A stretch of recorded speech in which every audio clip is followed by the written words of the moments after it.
जहाँ पे हम सारी चर्चा करते हैं चाय के साथ। अब देखिए, चाय इतनी जरूरी नहीं है, नींबू पानी भी ले सकते हैं, क्योंकि आज हमने भी नींबू पानी लिए, बट हाँ, कुछ ना कुछ लगेगा। अच्छा, एक इंपॉर्टेंट बात इस वीडियो में पहले ही बता दूं, साथ में चाय नींबू पानी कुछ तो लगेगा। ये वीडियो एक्चुअली में हैंड्स ऑन प्रैक्टिस नहीं है। ये वीडियो इंपॉर्टेंट बहुत है, इंटरव्यू पर्सपेक्टिव से बहुत ज्यादा इंपॉर्टेंट है, समझने के पर्सपेक्टिव से बहुत ज्यादा इंपॉर्टेंट है, लेकिन थोड़ा सा अलग है। इस वीडियो में मैं आपको सिर्फ थोड़ा सा पढ़ना सिखाऊंगा और कुछ कॉन्सेप्ट्स आपके क्लियर करूंगा, जो कि बहुत जरूरी है। वर्चुअल डॉम पे बहुत इंटरेस्टिंग चर्चा करेंगे। अब उसके लिए कहानी लगती है, हाँ जी लगेगी, बिल्कुल लगेगी। एक बार क्या हुआ कि मुझे लगा कि यार थोड़ी तबीयत खराब हो रही है, बॉडी के अंदर थोड़ा सा पेन हो रहा था, थोड़ा सा कोल्ड टाइप भी लग रहा था। तो मैं डॉक्टर के पास गया और डॉक्टर को बताया कि सर थोड़ा बॉडी पेन हो रहा है, थोड़ा कोल्ड भी हो गया है, तो दवाई दे दीजिए। अब डॉक्टर ने मुझे दवाई दी और एक फीवर की भी टैबलेट दी, हाँ ये भी ले लेना। मैंने कहा नहीं नहीं, मुझे फीवर नहीं है, अब मुझे सिर्फ यही है। तो डॉक्टर ने कहा डॉक्टर मैं हूं कि आप हैं, आपको रात में फीवर आएगा, तो ये लीजिए टैबलेट, एडवांस में दे रहा हूं। तो इसी तरह से ना कुछ चीजें होती है। बहुत सारे लोग मुझे कहते हैं मुझे तो रिएक्ट में सिर्फ प्रोजेक्ट करना है, मुझे तो सीधा नेक्स्ट ईयर्स में कूदना है। आपको ये वीडियो लगेगा जिसके अंदर आप वर्चुअल डॉम और फाइबर का टॉपिक कवर करोगे। ये लगेगा, आपको जरूरत पड़ेगी, आगे जाके पड़ेगी, इससे अच्छा अभी ही कर लो। समझे बात को? हाँ जी। तो इस वीडियो के अंदर क्या करेंगे, देखिए रिएक्ट के अंदर एक बड़ा इंटरेस्टिंग कॉन्सेप्ट है, वो है वर्चुअल डॉम का। तो ये वर्चुअल डॉम है क्या? क्या अभी भी हमें वर्चुअल डॉम पढ़ना चाहिए? बिल्कुल पढ़ना चाहिए। क्या अभी भी वर्चुअल डॉम यूज होता है रिएक्ट में? नहीं जी, अभी यूज नहीं होता है वर्चुअल डॉम। तो कैसे है, क्या कॉन्सेप्ट है? क्योंकि देखिए इंटरव्यूज में अभी भी कई लोग वर्चुअल डॉम पूछ रहे हैं, वो सिर्फ इसलिए पूछ रहे हैं कि या तो एक क्वेश्चन चला आया है तो हम भी पूछ लेते हैं, या फिर आपके पुराने फाउंडेशन अच्छे हैं या नहीं है, सिर्फ इसलिए पूछा जा रहा है। अभी की डेट में, आज की डेट में कहना कि रिएक्ट वर्चुअल डॉम यूज करना है, ये कहीं हद तक सही नहीं है, क्योंकि वर्चुअल डॉम इतना ज्यादा यूज नहीं हो रहा है, कॉन्सेप्ट इंटरनल सब चेंज हो गए हैं। तो वो सारी चीजें हम इस वीडियो के अंदर देखेंगे। बहुत सारे आपके इंटरव्यू क्वेश्चन कंप्लीट होंगे, रिकंसिलिएशन क्या होता है, बिहाइंड द सीन एल्गोरिदम क्या चलती है, वर्चुअल डॉम क्या है, फाइबर क्या है, ये सारे कॉन्सेप्ट हम इसी वीडियो के अंदर कवर करेंगे। एक बहुत अच्छा आर्टिकल पढ़ के, आर्टिकल बहुत इंटरेस्टिंग है, इससे इंटरेस्टिंग आर्टिकल नहीं देखा, तो मैंने सोचा डायरेक्टली मैं आपको रिसोर्स पे ले चकूं, एक एक लाइन में आपको पढ़ के दिखाऊं किस तरह से डॉक्यूमेंटेशन पढ़ा जाता है, और फिर हम देखें। बोरिंग होगा, हो सकता है थोड़ा सा मोनोटोनस हो, क्योंकि डॉक्यूमेंटेशन इसी तरह से पढ़ा जाता है, बट यहाँ पे हम एंटरटेनमेंट के लिए तो बैठे नहीं है कि मैं आपको यहाँ पे कुछ गा के सुनाऊं, कुछ डांस करके दिखाऊं। पढ़ाई है, इसी तरह से ही होती है, सीरियस होना ही पड़ेगा, कोई और ऑप्शन नहीं है। ठीक है, तो इतनी कहानी अगर आपको समझ में आ गई है, तो अब मैं आपके साथ स्क्रीन शेयर करता हूं और आपको कुछ कॉन्सेप्ट्स यहाँ पे बताता हूं। पहले कुछ मैं आपको बेसिक्स यहाँ पे एक्चुअली मैं ओपन कर लेता हूँ। एक ही फाइल मुझे देखनी है, सिर्फ आपको बतानी है, तो main.js या जो भी आप देखना चाहे वो देख लीजिए। स्क्रीन शेयर करता हूँ पहले आपके साथ। अगर आपको याद हो तो हमने वीट से बनाओ या जिससे चाहे जिससे भी फाइल बनाओ, कोई दिक्कत नहीं है। हमने एक देखा था क्रिएट रूट। तो ये क्रिएट रूट मेथड है क्या, इसी के बारे में हम पढ़ेंगे कि बिहाइंड द सीन सिर्फ ये अकेला मेथड क्या काम करता है। अब क्रिएट रूट जो मेथड है ना, ये बड़ा ही इंटरेस्टिंग मेथड है। ये क्या करता है, बिहाइंड द सीन आपके लिए एक पूरा का पूरा डॉम लाइक स्ट्रक्चर क्रिएट करता है। जैसा ब्राउजर के पास डॉम होता है, वैसा ये क्रिएट रूट भी एक डॉम क्रिएट करता है। अब इसको डॉम क्रिएट करने की जरूरत, क्योंकि क्या करता है, आपके मेन डॉम को और अपने डॉम को कंपेयर करता है, और फिर सिर्फ उन्हीं चीजों को अपडेट करता है जो कि एक्चुअली में यूआई में अपडेट हुई है। लेकिन आपका ब्राउजर क्या करता है, पूरा डॉम रिमूव करता है और पूरे डॉम को वापस से रीपेंट करता है। इसी को पेज रीलोड बोलते हैं, कि डॉम पूरा का पूरा स्ट्रक्चर तैयार हो रहा है। इसीलिए वो जो लोडिंग वाला आइकन आता है, वो इसी वजह से आता है कि पूरा का पूरा डॉम वापस से रीपेंट हो रहा है। रीपेंट से मेरा मतलब है वेब स्ट्रक्चर दोबारा से तैयार हो रहा है। लेकिन वर्चुअल डॉम के अंदर क्या होता है, आप पूरा का पूरा डॉम को ट्रैक कर सकते हो, पूरे ट्रेस कर सकते हो ट्री लाइक स्ट्रक्चर में, और जो जो वैल्यू चेंज हुई है सिर्फ उसको डॉम से निकाल के उसको वापस लगा दो। अच्छा ठीक है, ये तो समझ में आ गया कि ठीक है, इसी को वर्चुअल डॉम बोलते हैं, कि जावास्क्रिप्ट एक अपना पूरा ट्रैक रखता है, एक वर्चुअल डॉम ट्री बनाता है और उसमें चीजों को अपडेट करता है। लेकिन सपोज करिए कुछ एलिमेंट नेटवर्क पे डिपेंडेंट है। अब आपने कहा कि ये जो डॉम है इसके अंदर एक बटन है जो अपडेट होगा उसका टेक्स्ट, तो आप उसको अपडेट करने ही जा रहे थे, इतने में नेटवर्क कॉल से दोबारा से एक अपडेट आ गया, तो उसको अपडेट कर रहे थे, फिर एकदम से दोबारा से अपडेट आ गया। तो कितनी बार अपडेट होगा, तो देखिए 2-3 बार अपडेट हो गया। लेकिन वहीं पे अगर मैं कुछ 1-2 सेकंड रुक जाता या कुछ ऑप्टिमाइज लगा के एल्गोरिथम लगा के रुक जाता, तो शायद मुझे वो इंटरमीडिएट वाला अपडेट नहीं करना पड़ता, मैं सीधे थर्ड वाला अपडेट कर देता। बड़ी इंटरेस्टिंग है। बट क्या ऐसा हो सकता है कि आप इमीडिएटली अपडेट ना करो चीजों को, कुछ एल्गोरिथम लगा के कुछ ऑप्टिमाइजली अपडेट करो? हाँ, यही सारी चीजें दिमाग में आई थी रिएक्ट टीम के अंदर भी, कि हर यूआई को इंस्टेंटेनियसली अपडेट करना जरूरी नहीं है। और हो सकता है कुछ अपडेट के कॉल मैंने वहां पे कर दिए हों, लेकिन उन कॉल्स को मैं ड्रॉप कर दूं और नए कॉल्स भेज दूं, उन कॉल्स को इग्नोर कर दूं, तो एक अच्छी एल्गोरिथम डिजाइन हो सकती है जो कि यूआई अपडेशन की हो। और ये टॉपिक मैं यहां पे इसलिए ले रहा हूं क्योंकि हमने यूआई अपडेशन की बात कर ली है ऑलरेडी हुक्स के अंदर, कि किस तरह से हमारे पास हुक्स होते हैं जो यूआई को 5 जगह अपडेट करने के लिए काम करते हैं। ठीक है, मजा आ रहा है ना स्टोरी में? स्टोरी में मजा आता है। तो चलिए अब हम नेक्स्ट चलते हैं कि ये डॉक्यूमेंटेशन क्या है और कहां से हम ये पढ़ेंगे। देखिए एक्चुअली में अगर आप जाएंगे ना, तो आपको क्या सर्च करना है गूगल पे। मैंने यहाँ पे जो सर्च करा है वो करा है रिएक्ट फाइबर। अब आपको बहुत सारे आर्टिकल दिखेंगे यहाँ पे, जो आपको है बहुत सारे दिखेंगे, इंट्रोडक्शन टू फाइबर, फ्लेक्स पाई, ये वो बहुत सारे। एक जो इंटरेस्टिंग है, जो मैं हमेशा अपनी क्लासेस के अंदर भी पढ़ाता हूँ, बूट कैंप्स के अंदर भी पढ़ाता हूँ, काफी सालों से यही आर्टिकल मैं पढ़ा रहा हूँ, वो है ये वाला लिंक। तो आपको गिटहब का लिंक मिल जाएगा, नहीं मिल रहा तो मैं आपको यहाँ पे क्लिक करता हूँ, और आप भी जाके और ये वाला स्क्रीनशॉट वगैरह लेके आप इसको भी सेव कर सकते हैं और इसको यहाँ पे पहुंच जाएगा। वैसे तो काफी फेमस आर्टिकल है, बहुत ट्रैफिक है इस वीडियो पे, और काफी पुराना है, लेकिन एक्चुअली में समझने लायक बहुत इंटरेस्टिंग चीज है। तो हम पढ़ेंगे रिएक्ट फाइबर का पूरा आर्किटेक्चर, हाँ जी, एक एक लाइन पढ़ेंगे जैसे कि न्यूज़पेपर हो और इसी को देखेंगे। तो एक एक लाइन पढ़ते हैं, उसका मतलब समझते हैं, पूरा हमें इन डेप्थ यहीं से समझ आ जाएगा और कुछ भी पढ़ने की जरूरत नहीं है इसके बाद। हाँ जी, बहुत अच्छा आर्टिकल लिखा है। तो full shout out to acid light जिन्होंने भी ये लिखा है, बहुत ही अच्छा लिखा है। थैंक यू सो मच इस कंट्रीब्यूशन के लिए। तो देखिए, सबसे पहले इसको हम थोड़ा सा यहाँ पे ले आते हैं, एक एक लाइन पढ़ते हैं। React Fiber is an ongoing reimplementation of React core algorithm. अब यहाँ पे क्या है, री इंप्लीमेंटेशन नहीं है, ये इंप्लीमेंटेशन हो गया है। अभी React behind the scene Fiber algorithm ही यूज करती है, वही वर्चुअल डॉम को अपडेट करने के लिए। तो एक्चुअली में वर्चुअल डॉम है अभी भी, बट उसको अपडेट करने वाली जो एल्गोरिथम है वो है फाइबर। तो आप वर्चुअल डॉम तो समझ आ ही गया है। अब उसके पीछे जो बिहाइंड द सीन चल रहा है वो है आपकी रिएक्ट का फाइबर, जो कि कोर एल्गोरिथम है। It's a 44 lakhs per annum. What? 44 lakhs? That is your salary right now? Yes, and I'm hoping to make.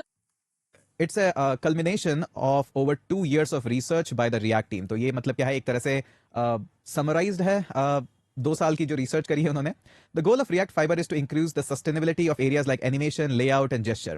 क्योंकि ये जो मेन प्रॉब्लम है ना कि रिएक्ट फटाफट से हर चीज को इमीडिएटली अपडेट करता था, इससे रिएक्ट के एनिमेशंस बहुत हिट होते थे। मैंने आपको बताया ना कि एक एलिमेंट अपडेट होने वाला था, आपने यूआई पे भेजा कि इसको अपडेट कर दो, उतनी देर में एक नया अपडेट आ गया, उतनी देर में एक और नया अपडेट आ गया। तो तीनों को अपडेट करने की बजाय फाइनल अपडेट ही कर दो ना एक ही साथ। तो वहां पे its headline feature is incremental rendering, the ability to split rendering work into chunks and spread it out over multiple frames. तो सारा पूरा ट्री आपको कवर करने की जरूरत नहीं है, ट्री में जो जो अपडेशन है बस उन्हीं को काफी अच्छा करता है। अच्छा, इसके जो की फीचर्स हैं, कई बार पूछे जाते हैं इंटरव्यू में, तो वो क्या है? Ability to pause, abort and reuse the work as new updates come in, the ability to assign priority to different types of update. तो समझ में आ गया होगा आपको कि हम पॉज कर सकते हैं, अबॉर्ट कर सकते हैं, इनफैक्ट नए अपडेट्स आए तो उनको किसको प्रायोरिटी देना है, किसको नहीं देना है। तो ये सब हाइड्रेशन जिसको कॉन्सेप्ट हम बोलते हैं वो सारा, क्योंकि आपके क्या होता है, फर्स्ट टाइम पे जब आपका पेंट होता है वेब एलिमेंट, तो वहां पे बटन्स आ जाते हैं। जो हाइड्रेशन कॉन्सेप्ट है वो यही है कि आपके बटन्स आ गए, आपकी इमेजेस आ गई, बट किसी पे भी क्लिक नहीं होता क्योंकि जावास्क्रिप्ट अभी तक नहीं आई है। तो आपका वेब लेआउट बन गया है, उसके बाद जब आपकी जावास्क्रिप्ट इंजेक्ट होती है उस प्रोसेस को हाइड्रेशन बोलते हैं कि अब वो काम करने लगेगा। बटन का मेन काम क्या है, क्लिक होना ही तो है, तो क्लिक कई बार नहीं होता, तो हाइड्रेशन प्रोसेस वगैरह इस एल्गोरिथम के थ्रू काफी अच्छी होती है। तो Fiber introduces several novel concept that are difficult to grow solely based at looking code. हाँ जी, फाइबर का कोड इतना आसान नहीं है, अच्छे अच्छे बड़े बड़े कोडर्स घुटने टेक देते हैं वहां पे। बहुत ही अच्छे से लिखा हुआ एक्चुअली में एल्गोरिथम है, और क्योंकि एल्गोरिथमिक कोड है तो ऑब्वियसली बात है बहुत टाइम लगता है उसको समझने में। ऐसा इतना भी ऐसा नहीं है कि समझ में नहीं आया, आता है, लेकिन थोड़ा सा डिफिकल्ट है। तो यहाँ पे जो ऑथर ने बता रखा है पूरा का पूरा वो यही है कि एक्चुअली में मुझे भी काफी टाइम लगा, काफी जार्गन्स थे उसके अंदर, बट मैंने इवेंचुअली उसको समझा। रिएक्ट की टीम से भी बोला कि देखो मैं ऑफिशियल टीम मेंबर तो हूं नहीं, बट फिर भी मेरे को जितना समझ में आया मैंने लिखा, आप एक बार इसको गो थ्रू कर लीजिए, रिवाइज कर लीजिए, अगर कुछ मिस्टेक हो तो मुझे बता दीजिए, अपडेट कर लूंगा, जो कि काफी बार अपडेट भी हुआ था ये, बट फाइनली अभी सही है। तो ये जो पूरा अबाउट द डॉक्यूमेंट है ये उसी के बारे में लिखा हुआ है। हाँ जी, मैंने कई बार क्लासेस में, बूट कैंप्स में, इंटरनेशनल बूट कैंप्स में पढ़ाया है, इसलिए मुझे पता है कि कहां पे क्या लिख रखा है। ठीक है, यहाँ पे ये भी लिख रखा है कि फाइबर की प्रोसेस ऑनगोइंग है, ये है, ये अब हमें पढ़ने की जरूरत नहीं है क्योंकि फाइबर एक्चुअली में वेल इंप्लीमेंटेड एल्गोरिथम है अभी। अगर आप देखेंगे यहाँ पे टॉप पे तो आप देखेंगे कि एक्चुअली में लास्ट अपडेट 7 years अगो, तो अभी सब कुछ ठीक है मामला। हाँ, 7 साल पहले से फाइबर चल रहा था और तब अपडेट हो गया था। अभी भी हम क्या है, सिर्फ वर्चुअल डॉम ही पढ़ रहे हैं, बट ठीक है, अभी तो आ गया है ना चाय और कोड, तो आप तो सारा अपडेटेड रिसेंट लेटेस्ट पढ़ेंगे। ओके, तो ये क्या बोलते हैं यहाँ पे कि प्री रिक्विजिट क्या है कि आपको रिएक्ट के कंपोनेंट्स, एलिमेंट, इंस्टेंस, ये सब पता होना चाहिए। रिकंसिलिएशन क्या होता है? रिकंसिलिएशन कुछ नहीं है, रिएक्ट की एक एल्गोरिथम है जो कि रिकंसिडर करती है, एक तरह से रिकर्सिव एल्गोरिथम है, रिकंसिडर करती है कि किसको अपडेट करना है, किसको नहीं करना है, किसको चेक करना है। ये भी इसके अंदर है डॉक्यूमेंटेशन में, तो इतना कुछ जरूरत नहीं है। तो जितना आपने अभी पढ़ा है वही प्रीरेक्विजिट्स है और कुछ आपको जरूरत नहीं है। ठीक है, तो यहां पे बता रखा है व्हाट इज रिकंसिलिएशन। तो रिकंसिलिएशन क्या है? The algorithm React uses to diff one tree with another, मतलब डिफ मतलब डिफरेंशिएट। तो रिएक्ट एल्गोरिथम क्या होता है? एक डिफरेंशिएशन एल्गोरिथम है। गिट भी एक्चुअली में आपका डिफरेंशिएशन एल्गोरिथम में चलता है कि पुरानी फाइल्स में नई फाइल्स में क्या डिफरेंस है, तो डिफरेंस को अपडेट कर देंगे हम। तो रिएक्ट के ऊपर भी एक डिफरेंशिएशन एल्गोरिथम है जो 2 ट्रीज को कंपेयर करता है। कौन से 2 ट्री? कमेंट सेक्शन में बताओ मुझे कौन से 2 ट्री। उन 2 ट्री को कंपेयर करके हम लाते हैं आपका एक्चुअल ब्राउजर वाला ट्री जो डॉम है, और एक आपका रिएक्ट का ट्री जो कि कहां से आया है? हाँ जी, क्रिएट रूट से। हाँ जी, एक मेथड पढ़ रहे हैं बस हम यहाँ पे। तो कौन से पार्ट चेंज होने चाहिए, इसी प्रोसेस को रिकंसिलिएशन बोलते हैं। इससे परफेक्ट समराइज्ड एल्गोरिथम नहीं है, कहीं चैट जीपीटी पे नहीं जाना है, एक पूरा पैराग्राफ देगा, कहीं और डॉक्यूमेंट पढ़ोगे बहुत ज्यादा मिलेगा, कुछ जरूरत नहीं है। ठीक है, तो अपडेट क्या है? A change in the data used to render in React app, usually the result of set state. तो सेट स्टेट अभी हमने देखा है, सेट स्टेट में जब होता है तो एक्चुअली में आपका ब्राउजर री रेंडर करता है। इतना तो समझ में आ गया ना? देखा, मैंने कहा था ना स्टार्टिंग में जब लगता है कि यार डॉक्यूमेंटेशन पढ़ेंगे बड़ा बोरिंग होगा, नहीं होगा, नहीं नहीं, पढ़ाने वाले पे डिपेंड करता है, चीजें इंटरेस्टिंग होती है तो चीजें बनाएंगे। ठीक है, तो central idea of React API is to think of updates as they cause the entire app to rerender. This allows the developer to reason declaratively rather than worry about how efficiently transitioning the app from any particular state to another state। तो basically कहने का मतलब यह है कि react API के अंदर हम कभी भी डेवलपर ये नहीं सोचता कि एक स्टेट से मैं दूसरी स्टेट में कैसे जाऊंगा, वहां से थर्ड स्टेट में कैसे जाऊंगा, वहां से वापस से फर्स्ट स्टेट में, मतलब स्टेट का मतलब है कि वेरिएबल्स मेरे कैसे अपडेट होंगे, इसके बारे में हम कभी ध्यान ही नहीं देते हैं और देना भी नहीं चाहिए, क्योंकि ये बिहाइंड द सीन रिएक्ट का काम है। तो रिएक्ट के जो एल्गोरिथम्स है यही सारा काम करती है। जब आपने उस नंबर्स को 15 से 16, 16 से 20, 20 से वापस 15 लेके गए, आप नहीं सोच रहे थे कि वो कैसे रेंडर होगा, कहां मैं document dot gate element by ID लूंगा। ये बेसिक कोर कॉन्सेप्ट है।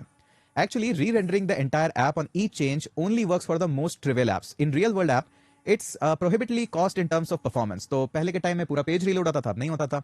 React optimization which create the appearance of whole app re-rendering while maintaining great performance. तो बेसिकली वही सब बात करिए वापस से reconciliation की, कैसे क्या होता है। अब ये एक बड़ा इंटरेस्टिंग पैराग्राफ है यहाँ। Reconciliation is the algorithm behind what is popularly understood as virtual DOM.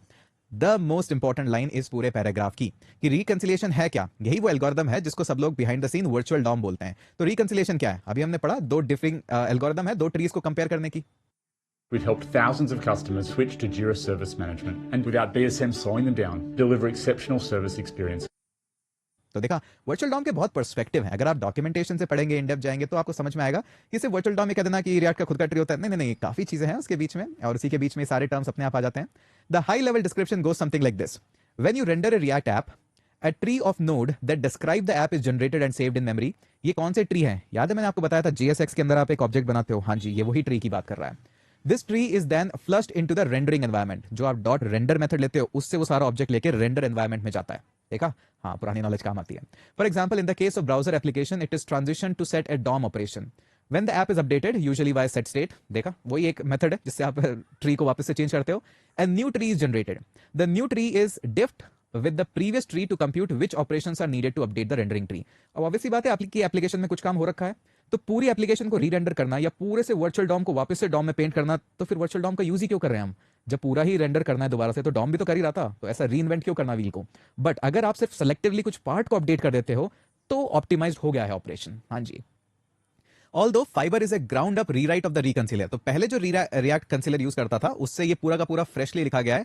High level algorithm है, described in the React docs. पढ़ना हो तो कोई पढ़ लेना, कभी फुर्सत में इस पे भी बात कर लेंगे अगर मन करा या आपने बोला तो। वो सेम है। की पॉइंट्स क्या है? Different component types are assumed to generate substantially different trees. React will not attempt to differentiate between them but rather replace the old tree completely. तो कुछ कंपोनेंट ऐसे होते हैं जिनको कंपेयर करने का कोई सेंस ही नहीं है, वो हमें पता है कि पूरा का पूरा ही सब कुछ ही चेंज करेंगे, तो उनको कंपेयर ही मत करो, सीधा कर दो। Diffing of list is performed using keys. Key should be stable, predictable and unique. ये सबसे इंपॉर्टेंट चीज है आपके इंटरव्यू पर्सपेक्टिव से। इंटरव्यू पर्सपेक्टिव में इसका बहुत ज्यादा यूज होता है कि एक एरे है, एरे को आपको लूप करना है और वैल्यूज को लाना है लिस्ट में, बटन्स में, पैराग्राफ में, कहीं पे भी। तो वहां पे एक कॉन्सेप्ट आता है कि कीज क्यों इंट्रोड्यूस करनी चाहिए। बिना कीज के भी सिर्फ रिएक्ट आपको वार्निंग देगा और सब कुछ वहां पे लगा देगा, लेकिन क्यों कीज यूज करनी चाहिए, अब आपको उसका आंसर पता है। क्योंकि फाइबर जो नई एल्गोरिथम लिखी थी, उसमें अगर लिस्ट की परफॉर्मेंस को इंप्रूव करना है, तो हर एक इटरेशन पे जो भी आप यूआई लिस्ट वगैरह जो भी आप कर रहे हैं, उसके अंदर आपको कीज का यूज करना ही पड़ेगा। ठीक है, तो ये हो गया आपका। रिकंसिलिएशन वर्सेस रेंडरिंग के बारे में भी देख रखा है आपको यहाँ पे कि DOM is just one of the rendering environment React can render to other major targets. मतलब रिएक्ट का जो रिकंसिलिएशन है, ये एक्चुअली में सिर्फ वेब के ऊपर नहीं है, रिएक्ट नेटिव वगैरह में यहाँ चलता है, तो ये सब भी बेसिक है, ये सब आपको देखने की जरूरत नहीं है। डिजाइन प्रिंसिपल्स भी हमने ऑलरेडी डिस्कस कर लिए हैं, रिएक्ट के अंदर क्या होता है, ड्रॉपिंग फ्रेम, ये सब आपको नहीं है। की पॉइंट्स यहाँ पे एक इंपॉर्टेंट है, जो ऑलरेडी एक्चुअली में ऊपर डिक्लेयर हो गए, हमने पढ़ लिया, बट फिर भी एक जस्ट इन केस मैं आपको थोड़ा सा ओवरव्यू दे देता हूँ। In UI it is not necessary for every update to be applied immediately. जो हमने बात करी थी, सेम बात है, बार बार रिपीट करने की जरूरत नहीं है। In fact doing so can be wasteful, causing frames to drop and degrading the user experience. तो जरूरी नहीं है कि अपडेट आते उसको अपडेट करो, हो सकता है कई बार 1 सेकंड रुकना या कुछ बल्क में अपडेट्स एक साथ भेजना, हो सकता है ज्यादा ऑप्टिमाइज रहे। यही फाइबर एक्चुअली में बिहाइंड द सीन करता है। Different type of updates have different priorities. Animation की अपडेट ज्यादा होती है कंपेयर टू कुछ स्टोर में अगर अपडेट हुआ है, तो उस हिसाब से अपडेट ऑपरेशन की आप क्यू बना सकते हो, किसकी प्रायोरिटी ज्यादा है, इसकी प्रायोरिटी कम है, जो कि जावास्क्रिप्ट में भी होता है। अपने जैसे प्रोमिसेस की क्यू की प्रायोरिटी बहुत ज्यादा होती है कंपेयर टू जो नॉर्मल ऑपरेशंस आते हैं। Node.js में भी प्रायोरिटी क्यूज होती है, किसी की क्यू की प्रायोरिटी ज्यादा होती है, किसी कम होती है, तो सब जगह क्यूज तो होती है। Push based approach requires the app to decide how schedule work. A pull based approach allows framework React to be smart and make those decision. तो देखिए दोनों अप्रोच यूज होती है एक्चुअली में बिहाइंड द सीन। तो कई बार आप control लेते हो कि नहीं यार, ये अपडेट तो मुझे अभी की अभी चाहिए, तो आप उस टाइम पे पुश कर देते हो। ज्यादातर जब आप यूज स्टेट वगैरह यूज करते हो, तो रिएक्ट डिसाइड करता है कि कौन सा अपडेट मैं कब भेजूं, कौन सा क्यू में कौन सा क्या लगाऊं। तो यही बेसिकली आपकी पूरी कहानी है। अब यहां से स्टार्ट होती है what is Fiber. We are about to discuss the heart of React Fiber architecture. Fiber are much lower level abstraction than application developers typically think about. If you find yourself frustrated in the attempt to understand it, don't feel discouraged. तो उसको भी पता है, देखो fibre इतना आसान नहीं है। ऐसा नहीं है कि जो पहली बार में पढ़ेगा उसको समझ आ जाएगा, पहली बार में जो पढ़ाएगा वो समझा भी पाएगा। तो ठीक है, परेशान मत होना, जितना समझ में आ गया वो ऑलरेडी मैं आपको बता रहा हूँ, अभी आप जिस लेवल पे आ गए हो ना रिएक्ट के, किसी भी पेड कोर्स को उठा लो, कहीं से भी कुछ उठा लो, ऑलरेडी आप 50 to 60% एडवांस उन लोगों से जिन्होंने चाहे कॉम्प्लेक्स प्रोजेक्ट भी बना दिए, क्योंकि आपको अंडर द हुड इतना ज्यादा पता है ना, वो कुछ नहीं अड़ता है आपके सामने अभी।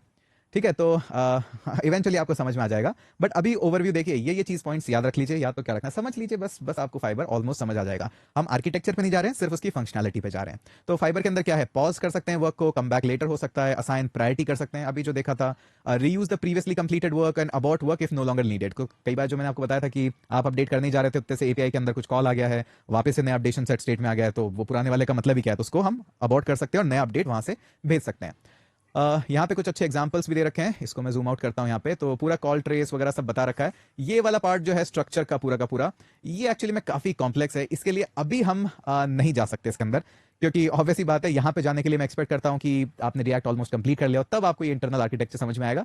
बट क्या आप वीडियो एडिटिंग सीख के इस तरह की डॉक्यूमेंट्रीज बनाना चाहते हो?